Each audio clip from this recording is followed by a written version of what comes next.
Imam As-Safadi dalam satu riwayatnya menyebutkan bahwa Ibnu Taimiyah ba'da subuh itu punya wirid, Pak. Apa wiridnya?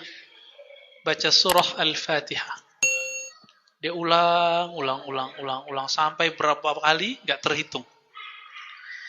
Kalau ditanya Nabi pernah ngerjain begitu nggak? Nggak ada atau nggak tahu. Mending bilang nggak tahu. Kita nggak tahu, kita bilang nggak ada. Nah, nanti kalau Bapak ngumpul-ngumpul nih baca Ratibul Hadad, pasti dikomentari gitu. Atau baca Yasin. Nabi nggak pernah baca Yasinan. Loh, masa Nabi nggak pernah baca Yasin? Maksudnya Yasinan yang itu? Ya, kumpulan Yasinan itu kan kumpulan dari Nabi juga. Cuma zikir-zikir dalamnya kan dari Nabi juga. Cuma beberapa yang dari ulama itu. Semuanya. Ketika Ibnu Taimiyah berzikir selama itu dari subuh sampai tengah hari, kira-kira zikir apa yang dibaca sama beliau? Apakah ada tuntunan Nabi begitu? Padahal Nabi kan cuma mengajarkan aku duduk ba'da subuh sampai terbit matahari. Aku lebih cintai ahabbu ilayya minad dunya wa ma fiha. Lebih aku cintai daripada dunia dan seisinya. Kalau begini boleh nggak nih? Bid'ah nggak? Kira-kira gimana?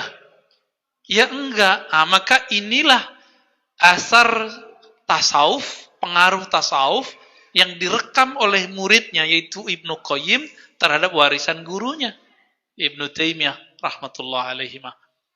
Maka di faedah zikir nomor 18 halaman 43 dia ngomong apa? Bahwasanya zikir itu qutul qulubi war ruh. Itu santapannya kolbu dan ruh. Kolbu itu santapannya nama Allah. Kalau ruh santapannya ma'rifat. Mengenal ilmu. Maka Bapak ini yang membuat Bapak tertarik untuk pengajian itu ruhnya yang bawa. Yang membuat Bapak bertahan berzikir itu kolbunya. Bisa bedain? Ya, yang membuat orang kuat kuliah itu akalnya. Sekolah, ngajar, baca buku, itu akalnya Pak yang kuat. Yang membuat orang kuat lari itu apa? Jisimnya, badannya. Kata dokter, kamu jantungnya mulai bahaya nih. Jalan ya setiap hari 1 jam jalan cepat. Mau nggak ngerjain Pak? Ya, mau yang ngerjain ya? Pada ketakutan ya, dulu sebelum pandemi itu ada namanya senam jantung. Rame, karena orang takut jantungnya copot atau jantungnya rusak, gagal jantung. Tapi mereka melupakan satu hal, maka mohon maaf, kita ini lebih percaya kepada dokter daripada guru. Mungkin kita salah berguru, sehingga tidak bisa memisahkan mana guru kolbu, mana guru fikih. Nanya ilmu kolbu ke ahli fikih, ya dibid'ahin sama dia.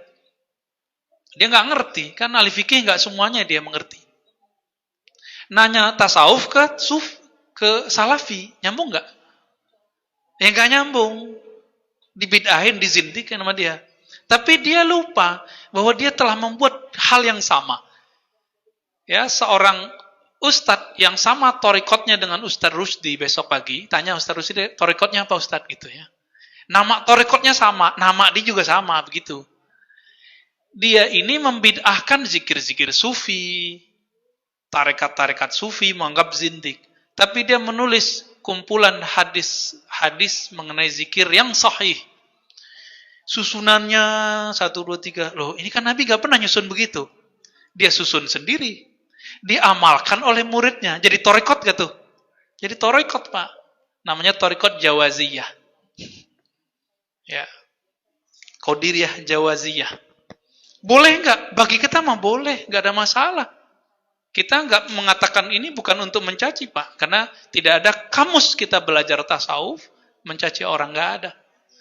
Bagi kita yang dia lakukan boleh, ahsanta, ente bener bagus gitu. Tapi kita kalau kami merumuskan juga metode zikir, jangan dibidahin, gitu. Nanti ada metode zikir, misalnya. Nanti kalau di torikotnya Ustaz Rusdi itu, atau torikot apalah di luar, ada namanya cara memandang ke dalam diri ketika ada ayat fa fi anfusikum afala tubsirun. Di dalam dirimu apakah engkau tidak memandang? Lalu ada hadis, ya, Allah mengharamkan terhadap neraka untuk menyentuh orang yang membaca la ilaha illallah min qalbihi au nafsihi. Yang membaca la ilaha illallah dari kolbunya. Apa caranya atau jiwanya, ya? Apa caranya supaya la ilaha illallah itu dibaca dengan kolbu? Itu ada tekniknya. Ada tekniknya, Pak. Tekniknya misalnya diambil dari titik pusar, dibawa ke ubun-ubun, ya. Itu teknik aja. Lalu dihunjam ke kolbu. Itu ada caranya. Dan itu diijazahkan. Gak boleh coba-coba sendiri, Pak. Coba-coba sendiri saya nggak tanggung jawab ya. Ada tekniknya itu. Boleh nggak tuh? Ya boleh-boleh aja. Yang penting kan di hadisnya qalbihi, supaya kolbunya ikut membaca sama dengan lisannya. Bahkan lisannya membaca itu bersumber dari kolbunya, maka darah orang ini nanti akan diharamkan menyentuh api neraka. Nah, inilah kerjaan orang zikir baca la ilaha illallah. Kenapa mereka zikir nanti keras-keras? Itu supaya mendidih dalam dirinya kalimat itu. Menyatu dalam jiwanya kalimat itu. Itu sebenarnya tekniknya macam-macam. Ada yang sampai nangis-nangis, ada yang sampai teriak-teriak. Dan itu biasa. Jadi nggak masalah ya. Nanti kalau belajar zikir, nggak masalah. Tapi kalau nggak seneng, ada zikir namanya zikir khafi. Zikir. Nah, teknik itu melahirkan hidangan. Nah, hidangan kan kita boleh milih. Bapak kalau nggak suka sama torikot A yang zikirnya keras, ada torikot B yang zikirnya lembut. Wah, kurang seru nih lembut. Kita yang kenceng aja. Ya udah yang kenceng itu. Nggak seneng yang merem-merem, maunya baca-baca. Torikot Ba'alawiyah, baca torikot Syaziliyah, baca hizib, wirid, rotib. Panjang, Pak. Maunya merem-merem, Naqsyabandiyah, Qadiriyah, Khalwatiyah, Samaniyah.